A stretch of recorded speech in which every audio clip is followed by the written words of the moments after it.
Gubernur kita Pak Bobi Nasution tanggal 1 Juli ya 2025 kemarin beliau sudah membuat MOU dengan Pak Menteri PKP Marwara Sirait bahwa pemerintah daerah terutama Pak Gubernur itu siap memberikan stimulus baru, di mana di situ ada keringanan biaya administrasi dan biaya provisi yang biasanya itu ditanggung konsumen.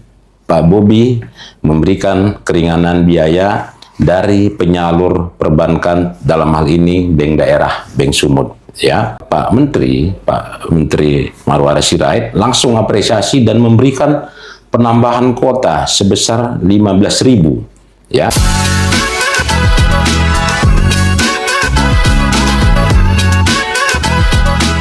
Selamat pagi, Assalamualaikum warahmatullahi wabarakatuh. Salam sejahtera bagi kita semua. Selamat pagi Pak Rakuta. Selamat pagi. Saat ini kita kehadiran ahli daripada Ketua Real Estate Indonesia. Kita ingin bertanya kepada beliau tentang prospek perumahan saat ini di Sumatera Utara dan berkolaborasi dengan Kadin. Bagaimana tanggapan Bapak mengenai program pemerintah pusat mengenai 3 juta rumah dan berapa persen yang telah terrealisasi di Sumut? Mungkin Bapak bisa menjelaskan sedikit. Ya, terima kasih Pak Haji Reza Sirait. Saya senang dan bangga bisa diundang ke Kadin Bicara Mari Ngobrol. Jadi terkait dengan pandangan saya terhadap properti di Sumatera Utara pada tahun 2025 itu memang dan menyangkut dengan program pemerintah terhadap 3 juta rumah, kita DPD RI Sumatera Utara sangat mendukung program pemerintah, program Pak Presiden Pak Prabowo, di mana memang itu menindaklanjuti terkait dengan program pemerintah sebelumnya, program Pak Jokowi. Yang sebelumnya itu memang program 1 juta rumah, dan Pak Prabowo malah apresiasi dan luar biasa terkait dengan properti, khususnya rumah rakyat ini menjadi program 3 juta rumah. Begitu juga dengan pemerintah daerah, terutama Pak Gubernur kita, Pak Bobi Nasution, tanggal 1 Juli ya 2025 kemarin beliau sudah membuat MOU dengan Pak Menteri PKP Marwara Sirait bahwa pemerintah daerah terutama Pak Gubernur itu siap memberikan stimulus baru, di mana di situ ada keringanan biaya administrasi dan biaya provisi yang biasanya itu ditanggung konsumen. Pak Bobi memberikan keringanan biaya dari penyalur perbankan, dalam hal ini bank daerah, Bank Sumut. Ya, itu poin 1. Ya, yang kedua, Pak Bobi juga dalam hal ini kerjasama dengan kita DPD RI Sumatera Utara menggandeng untuk percepatan terhadap program Pak Presiden yang 3 juta rumah, sehingga Pak Menteri Marwara Sirait langsung apresiasi dan memberikan penambahan kuota sebesar 15.000. Ya, komitmen Pak Menteri juga, jika ini segera realisasi, dia akan tambah 5.000 lagi di luar program yang sudah standar FLPP dan MBR yang sudah biasa. Dan kita sebenarnya sangat apresiasi dengan stimulus yang diberikan Pak Gubernur, sehingga harapan-harapan kita, walaupun daya beli sedang lemah, walaupun adanya konsumen yang tidak bankable, target-target terutama di Sumatera Utara itu bisa terlampaui. Memang benar Pak Haji, memang benar kondisi kita di Sumatera Utara nasional itu realisasinya sangat minim. Kita kan baru ketemu dengan BP Tapera, itu Pak Peri, data yang akurat dan real, disampaikan bahwa realisasi nasional Sumatera Utara terkait dengan MBR itu lumayan rendah untuk tahun ini. Angkanya berapa itu Pak? Angkanya setara dengan 5%, ya 5%. Nah, jadi total nasional saat ini semester pertama sudah realisasi 126.000 itu dari 350 yang 350.000 yang dikucurkan pemerintah untuk tahun 2025. Jadi realisasi nasional itu 126.000, setara dengan 36%. Ya, ini sangat minim sebenarnya. Jadi itu juga tugas kita bersama, asosiasi DPD RI Sumut, begitu juga nanti harapan saya di Kadin juga, ya Kadin juga kita saling bersinergi dan kolaborasi. Apa yang kita membuat sehingga nanti program Pak Gubernur ini, ya yang saya sampaikan tadi, Pak Gubernur begitu apresiasi penambahan kuota sekitar 200.000 khusus Sumatera Utara. Itu mungkin gambarannya Pak Haji. Jadi kondisi Sumatera Utara saya kira memang walaupun nasional itu tidak baik-baik saja, tapi dengan adanya stimulus dari pemerintahan kita, terutama Pak Gubernur, dan kita juga saling sinergi dengan pemerintahan kabupaten kota, 33 kabupaten kota di Sumatera Utara, saya yakin dan optimis kita bisa tetap diperhitungkan di kancah nasional, terutama di bidang properti. Oke, kalau begitu Pak, bagaimana proyeksi pertumbuhan nilai properti di masa yang akan datang? Siap. Kondisi saat ini memang, ini data saya ambil dari data OJK, kondisi properti nasional itu dibagi dua sisi. Kalau sampai dengan posisi 30 Juni kemarin, akibat adanya kemudahan dari pemerintah dalam hal ini, PPNDTP ditanggung pemerintah 100%, itu bagus, malah stagnan, ya. Artinya kondisi wajar masih. Ya, saya lihat lagi di kondisi FLPP, ya. Kondisi FLPP ini memang pergerakannya selalu di daya beli. Ini setiap daerah itu selalu sama, modenya sama. Itu sangat berpengaruh di daya beli. Kalau pemerintah tetap konsisten dengan memberikan stimulus-stimulus baru, saya yakin akan tetap berkembang. Ya, walaupun banyak pengamat itu meyakinkan bahwa 1 sampai 2 tahun ke depan properti itu stagnan. Tapi khusus untuk FLPP dan rumah rakyat, ya, saya yakin itu bahwa kondisinya akan tetap bergairah, apalagi pemerintah tetap memberikan stimulus-stimulus baru, kerjasama dengan setiap daerah. Itu nanti fungsi Kadin juga ada di situ, Pak Haji, ya. Karena kan Kadin ini kumpulan berbagai asosiasi. Ya, harapan kita juga seperti itu.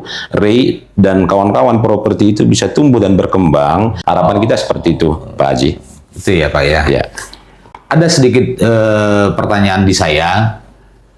Bagaimana kolaborasi yang tepat Pak antara Kadin dengan asosiasi perumahan agar tercipta sinergi yang berkelanjutan?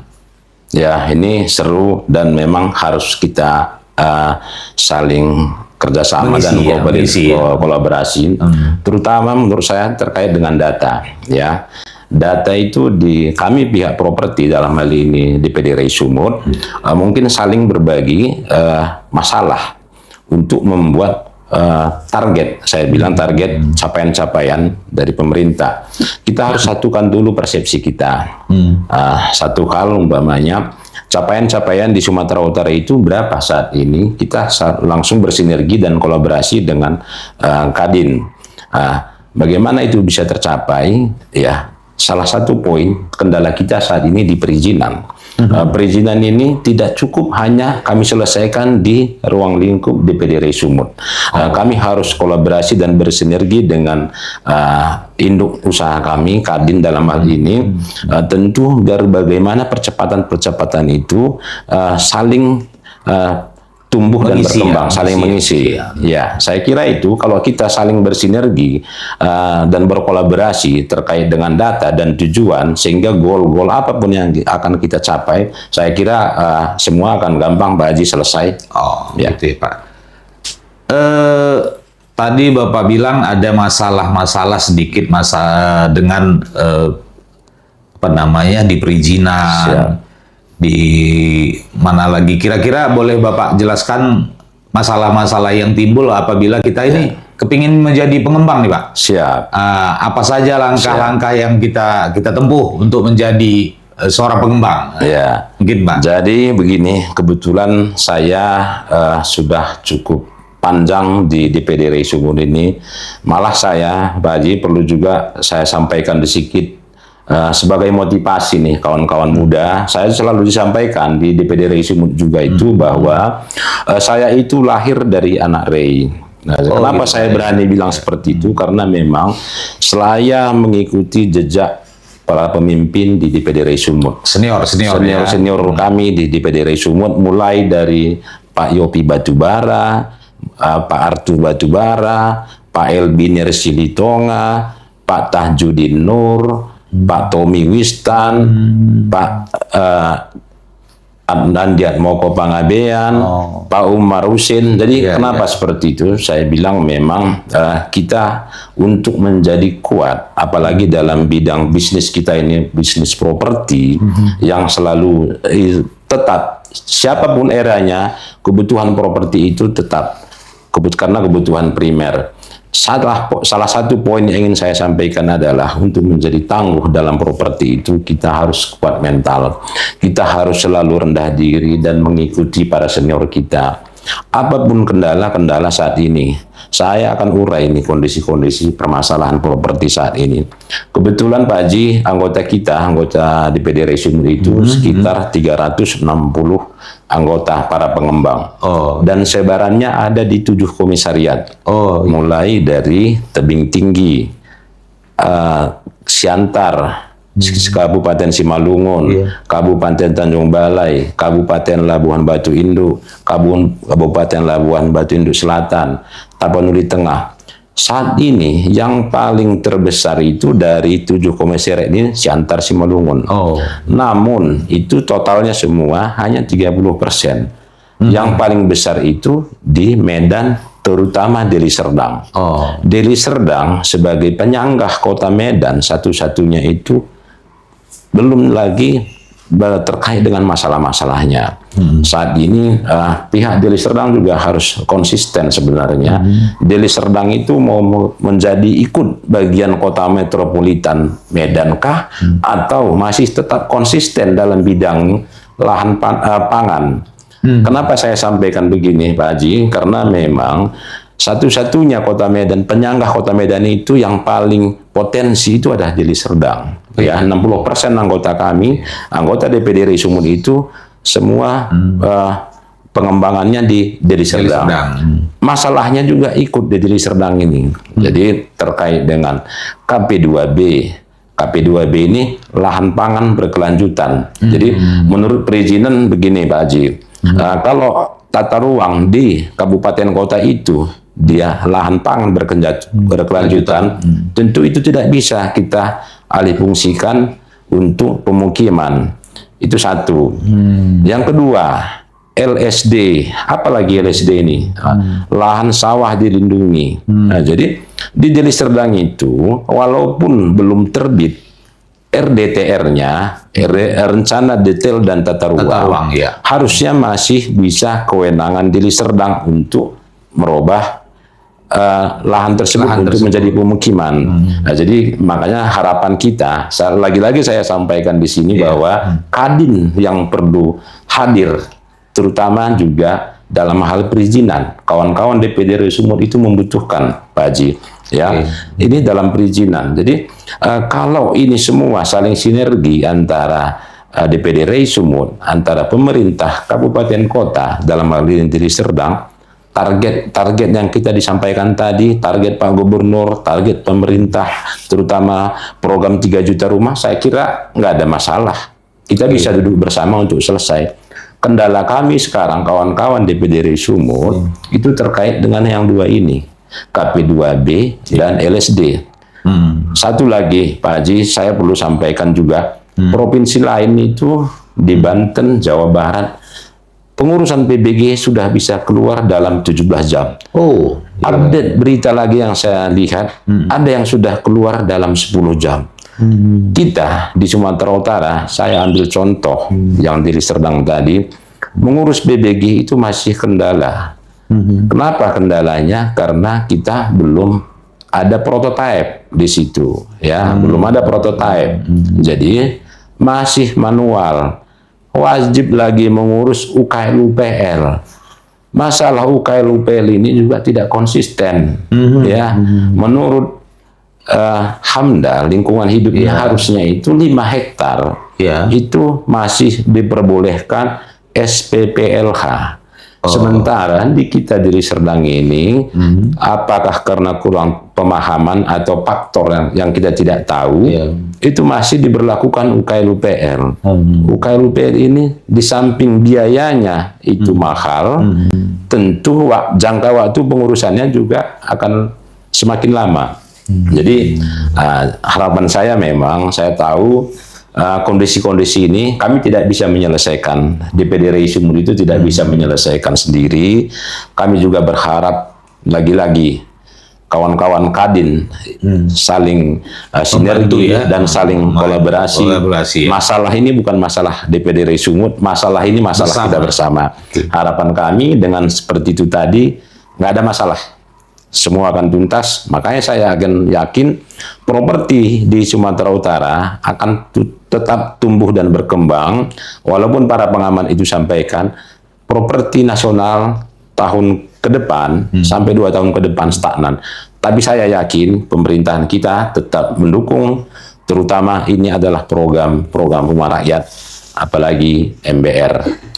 Itu mungkin Pak Haji. Jadi sedikit lagi Pak, jadi kalau begitu kita simpulkan, tantangan properti itu kira-kira yang kalau kita rangkumkan apa Pak? Tantangannya saja. Ya, tantangan properti itu memang ada berbagai faktor, tapi yang paling signifikan, yang sangat dibutuhkan kawan-kawan para pengembang, terutama kami DPD RI Sumut itu dalam hal perizinan. Ya, jika perizinan itu memang cepat dengan biaya murah, tidak ada tantangan ya.